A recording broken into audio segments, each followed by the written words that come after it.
Hello guys, welcome to my channel.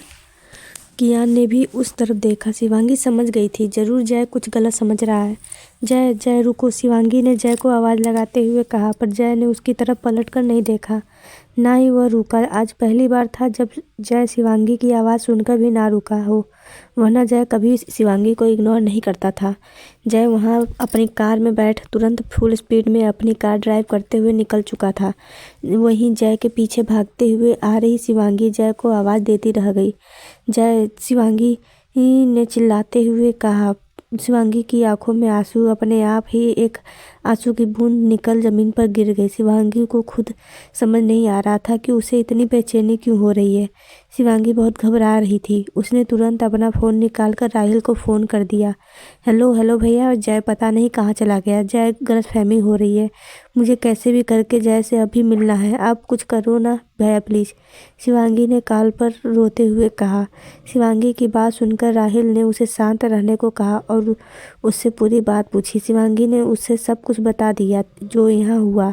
Shivangi ने राहिल से बात करने के बाद कॉल कट कर दिया और सीधा कार लेकर वहाँ से निकल गई। वह जय के पीछे जाने लगी जिस तरफ जय गया था।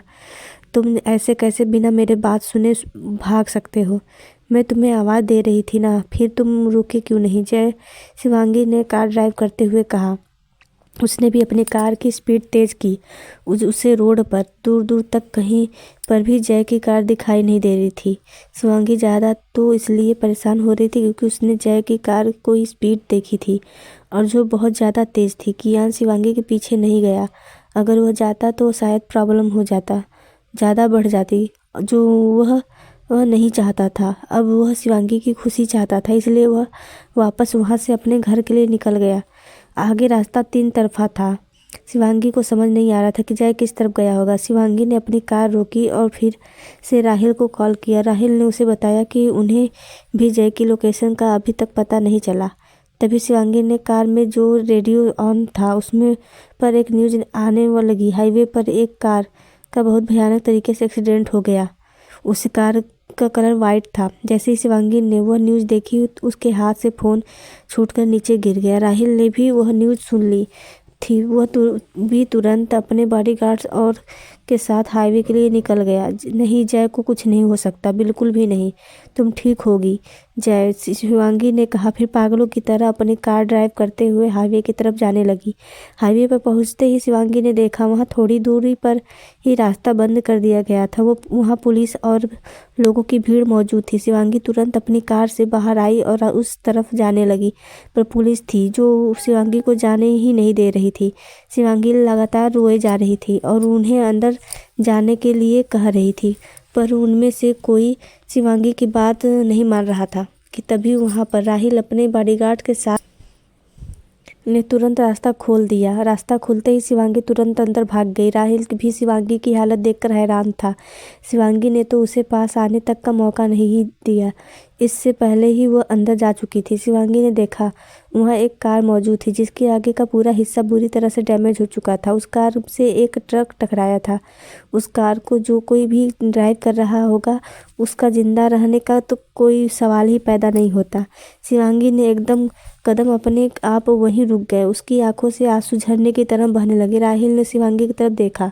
शिवांगी जैसे ही गिरने को हुई, राहिल ने पीछे से उसे कंधे से पकड़ संभाल लिया। शिवांगी, जय को कुछ नहीं हुआ होगा, तुम टेंशन मत लो, यह कहते हुए राहिल ने तुरंत पुलिस ऑफिसर की तरफ देखा। पुलिस ऑफिसर ने राहिल को देखते ही पहचान गया था।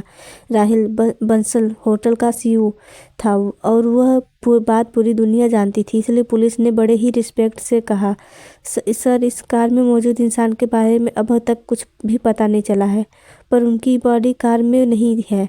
यह क्या बोल रहे हैं आप? जय जिंदा है, फिर यह बॉडी क्यों बोल रहे हो? शिवांगी ने गुस्से में पुलिस ऑफिसर से कहा। पुलिस ऑफिसर ने अपनी गर्दन नीचे कर ली। शिवांगी और राहिल वहां खड़ी उस कार को ही देखे जा रहे थे। शिवांगी ने आगे जाकर उस कार के पीछे वाला दरवाज़ा खोला, क्योंकि आगे के दोनों दरवाजे तो खुलने के लायक ही नहीं बचे थे। पीछे वाली सीट पर गुलाब के फूलों का गुलदस्ता पड़ा था जिसमें बहुत सारे गुलाब थे, जिन्हें देखकर शिवांगी की आंखों में आंसू आ गए। राहिल भी शिवांगी के पीछे ही था, उसने भी वह देख लिया। भैया यह सब मेरी वजह से हुआ, शिवांगी ने कहा और पीछे मुड़कर राहिल के गले लगकर जोर जोर से रोने लगी। राहिल ने शिवांगी की यह हालत देखी नहीं जा रही थी। वह भी जय के लिए काफ़ी परेशान था। उसके सारे बॉडीगार्ड्स पहले ही चारों तरफ जय को ढूंढने के लिए निकल चुके थे। राहिल शिवांगी को लेकर थोड़ा पीछे आया, तभी कार की तलाशी ले रही पुलिस में से किसी एक में कार की डिग्गी खोली। जैसे ही कार का डिग्गी खुला, उसमें एक बहुत सारे हार्ट शेप के गैस बैलून्स निकल हवा में उड़ने लगे। वहाँ मौजूद मीडिया, पुलिस, राहिल, शिवांगी और बाकी सब लोग हैरान रह गए। समझ गए कि जरूर कार में मौजूद शख्स किसी को प्रपोज करने के लिए जा रहा था। उन बैलून्स पर उनसे बड़े बड़े अक्षरों में आई लव यू लिखा हुआ था। उनमें से एक बैलून पर यस भी लिखा हुआ था। यह सब देखकर शिवांगी जोर जोर से रोने लगी। आज उसके आंसू उसके कंट्रोल से बाहर थे। शिवांगी वहीं जमीन पर बैठ गई। राहिल भी हैरान था। मैं आसमान की तरफ देख रहा था। राहिल की आंखों में भी नमी हो गई। आज जब जय ने इतनी हिम्मत की थी और शिवांगी को अपने दिल की बात बताने गया था, तभी यह सब हो गया। आई लव यू टू जय, आई लव यू, शिवांगी ने चिल्लाते हुए कहा। उस कार की डिग्गी में बहुत सारे फ्लावर्स, टेडी बियर, चॉकलेट और बॉक्स, यह सब मौजूद था जो शिवांगी को बहुत पसंद था। शिवांगी वहाँ जय को जोर जोर से चिल्लाते हुए आई लव यू बोले जा रही थी। वहाँ मौजूद लोगों को भी शिवांगी पर दया आ रही थी। वह लोग समझ गए यह सब कुछ उस आदमी ने इस लड़की के लिए किया था। वहाँ पर तेज बारिश होने लगी थी, पर फिर भी शिवांगी या उनमें से कोई भी इंसान वहाँ से हिला तक नहीं। तभी सभी लोगों को एक आदमी दिखाई दिया जो जंगल की तरफ से आ रहा था। उसके पीछे ही राहिल के कुछ बॉडीगार्ड्स भी आ रहे थे। वह आदमी कोई और नहीं, जय ही था। जय बिल्कुल ठीक था। तभी शिवांगी ने एक बार फिर कहा, जय मैं कभी तुमसे दूर नहीं जाऊंगी, मैं सिर्फ तुम्हारे साथ ही रहूंगी। आई लव यू जय, प्लीज़ वापस आ जाओ। वहाँ आ रहे जय ने शिवांगी की बात सुन ली। उसके होठों पर मुस्कान आ गई। जब वह हाईवे की तरफ आ रहा था, तभी उसे शिवांगी के चिल्लाने की आवाज़ सुनाई दे रही थी, जिसमें शिवांगी उसे चिल्लाते हुए आई लव यू बोल रही थी। इतने सालों में जय के दिल में को जितना दर्द मिला था, आज उसे उतना ही ज़्यादा सुकून भी मिला रहा था। राहिल ने जैसे ही जय को देखा, उसके होठों पर मुस्कान आ गई। जय शिवांगी की तरफ आने लगा। शिवांगी उस बारिश में अपनी गर्दन झुकाए बस रोए जा रही थी। तभी उसे एक आदमी के ब्लैक शूज दिखाई दिए जो उसकी तरफ ही आ रहे थे। उनको देखते ही शिवांगी धीरे धीरे अपना चेहरा ऊपर किया। उसकी नज़रें जय की नज़रों से मिली, जहाँ शिवांगी की आंखों में दुनिया भर के आंसू मौजूद थे, पर वहीं जय के होठों पर मुस्कान। जय को देखते हुए शिवांगी तुरंत अपनी जगह से खड़ी हुई और भागते हुए जय को गले लग गई। जय ने शिवांगी को हवा में उठा अपनी गले लगा लिया। जय के होठों पर सुकून देने वाली वह बड़ी सी मुस्कान, उसने अपनी आंखें बंद कर ली। आज राहिल को भी काफ़ी सुकून मिल रहा था। राहिल भी हमेशा से चाहता था कि शिवांगी और जय एक हो जाएं, पर वह शिवांगी को किसी भी चीज़ के लिए फोर्स नहीं करना चाहता था। पर आज यह नज़ारा उस अपनी आंखों के सामने होता देखकर राहिल बहुत खुश था। जय ने धीरे से शिवांगी के गले लगे कहा, शिवू मैं बिल्कुल ठीक हूँ। पर शिवांगी भी जो जय को छोड़ने को तैयार नहीं था। उसने जय को भी और कसकर अपने गले लगा लिया। शिवू कम डाउन, मैंने बोला ना मैं बिल्कुल ठीक हूँ, मुझे कुछ नहीं हुआ, जय ने शिवांगी की पीठ को सहलाते हुए कहा। अभी भी रोए जा रही थी। शिवांगी ने सिसकियाँ लेते हुए जय से कहा, फिर कभी मुझे ऐसे ऐसे इग्नोर करके मत जाना, मेरी जान निकल गई थी। शिवांगी की बात सुनकर जय ने मुस्कुराते हुए, मरते दम तक नहीं। जय की बात सुन शिवांगी तुरंत जय से दूर हो गई। उसने जय को खुद से दूर धक्का देते हुए कहा, अगर ऐसी बातें करनी है तो मेरे पास ही मत आना। तुम्हें बहुत मज़ा आ रहा है ना मुझे ऐसे रोते देखकर। मुझे परेशान तो तुमने भी मुझे बहुत किया है, थोड़ा परेशान करने का हक मुझे भी तो है, जय ने कहा और शिवांगी के पास जाने लगा। शिवांगी ने अपनी आंखों से जय को घूरते हुए कहा, मैंने कब तुम्हें परेशान किया? तुमने कभी अपने दिल की बात मुझे बताई ही नहीं, इसमें मेरी क्या गलती है? शिवांगी की बात सुन जय ने अपनी पॉकेट में हाथ डाला। शिवांगी तब देख के कहा, मैंने बताया था, मैंने तुम्हें कितने सारे लेटर भेजे थे, पर तुमने मुझे उनमें से किसी एक का भी जवाब नहीं दिया। जय की बात सुनकर शिवांगी मानो शौक में चली गई थी। इसका मतलब वो लेटर तुमने भेजे थे, कियान ने नहीं? शिवांगी की बात सुनकर अब हैरान होने की बारी जय की थी। इसका मतलब तुम्हें लगा था कि वह सारे लेटर्स कियान ने भेजे हैं, जय ने शिवांगी से कहा। शिवांगी ने शर्मिंदगी से अपनी गर्दन झुकाते हुए कहा, हाँ, उस बच्चे ने से जब मैंने पूछा कि यह लेटर किसने भेजा है तो उस बच्चे ने जिस तरफ इशारा किया था वहाँ पर कियान मौजूद था। जब जय ने यह सुना तो पूरी तरह हैरान रह गया। उसे याद आया जब पहली बार उसने शिवांगी को लेटर भेजा था तभी उसके पास एक इम्पॉर्टेंट कॉल आ गया था जिसे जिसे पिक करने के लिए जय कुछ वक्त के लिए वहाँ से चला गया था। ज़रूर यह सब उसी वक्त हुआ था।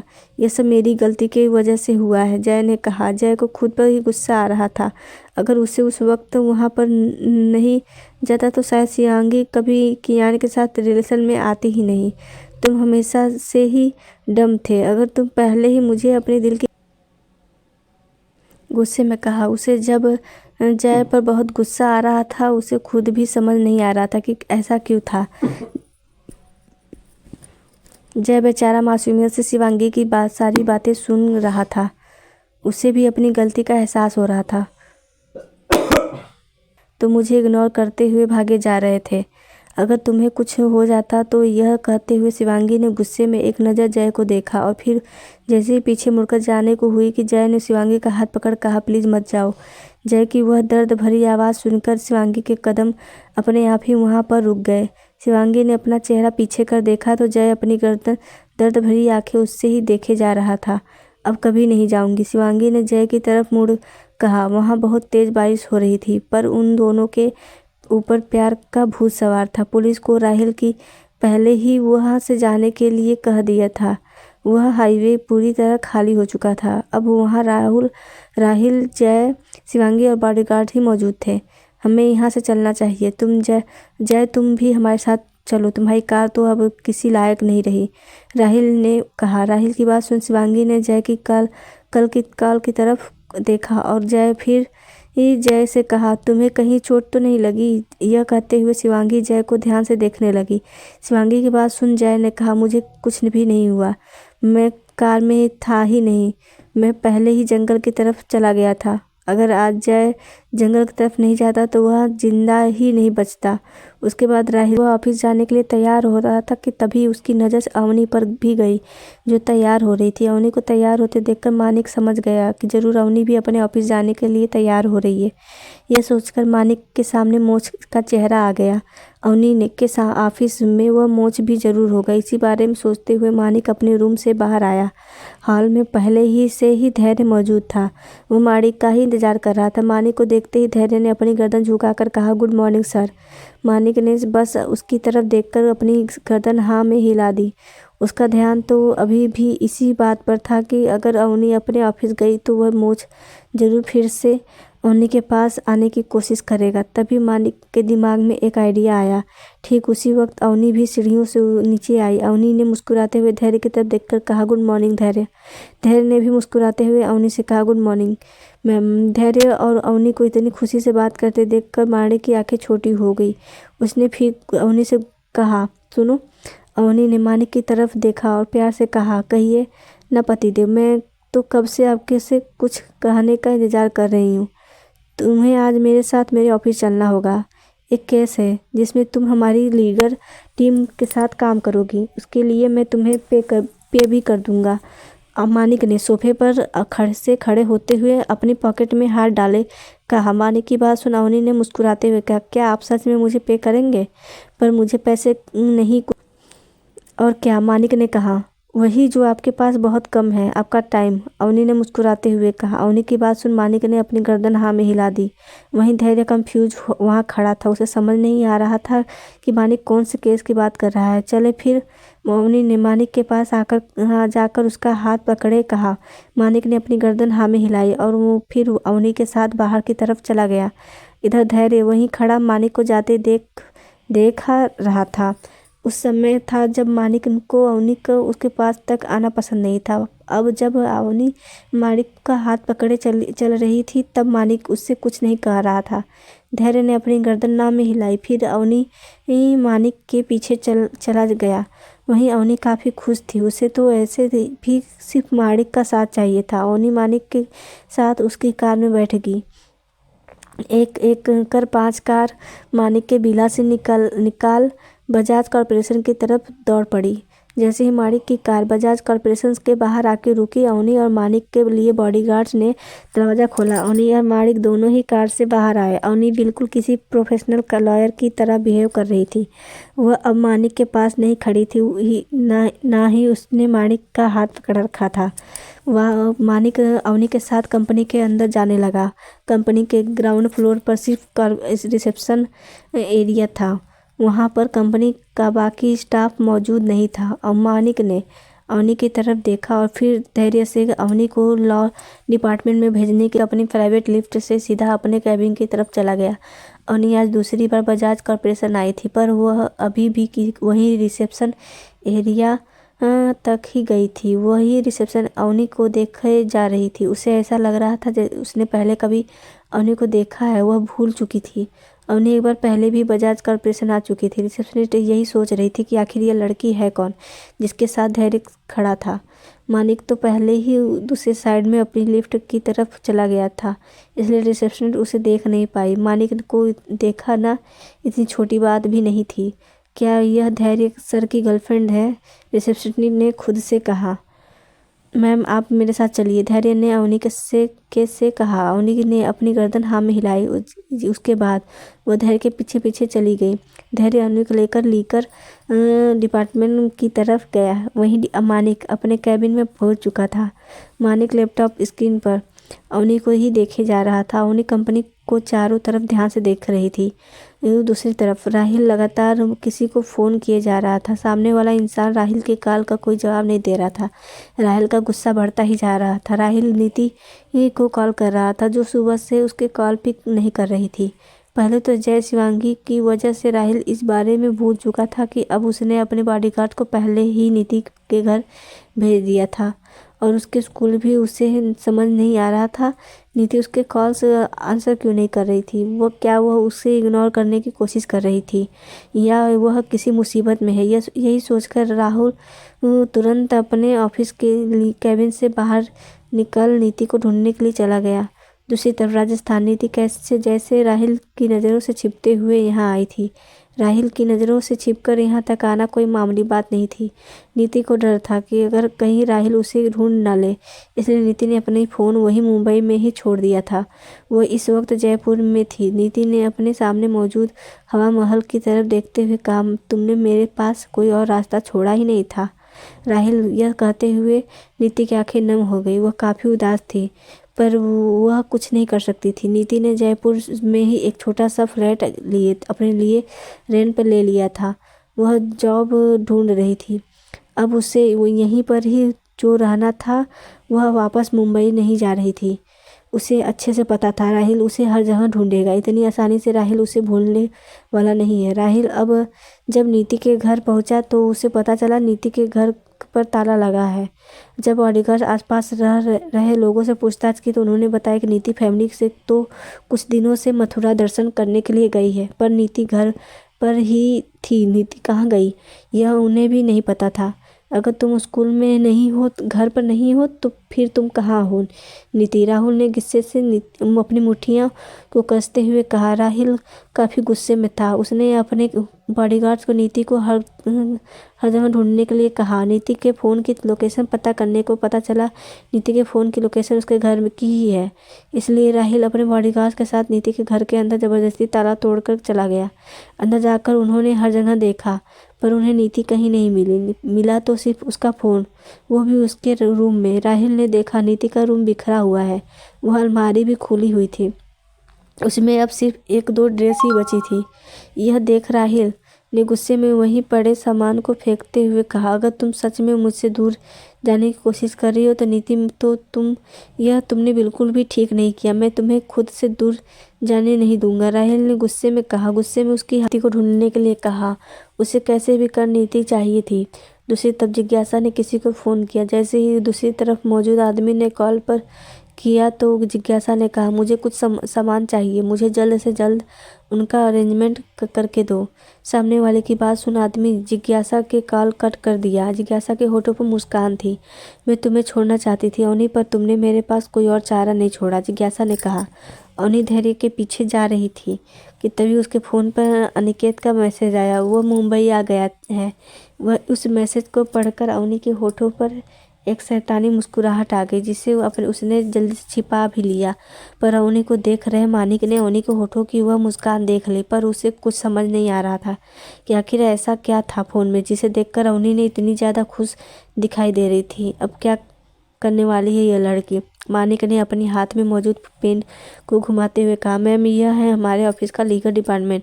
लिफ्ट से बाहर आते हुए धैर्य ने के सामने मौजूद एक बड़े से दरवाजे की तरफ अवनी को इशारा करते हुए कहा। अवनी की तरफ देख जहां दरवाजे के ऊपर बड़े अक्षरों से लीगल डिपार्टमेंट लिखा हुआ था। कोई शक नहीं था कि बजाज कॉरपोरेशन इतना बड़ा है कि यह बिल्डिंग बाहर से देखने में जितनी बड़ी लगती है उससे ज़्यादा बड़ी तो यह अंदर से थी। यहाँ हर एक डिपार्टमेंट के लिए अलग से फ्लोर था और वह फ्लोर बिल्कुल भी छोटा नहीं था, बहुत बड़ा था। इसलिए बहुत से लोगों का सपना बजाज कॉरपोरेशन में नौकरी करना था।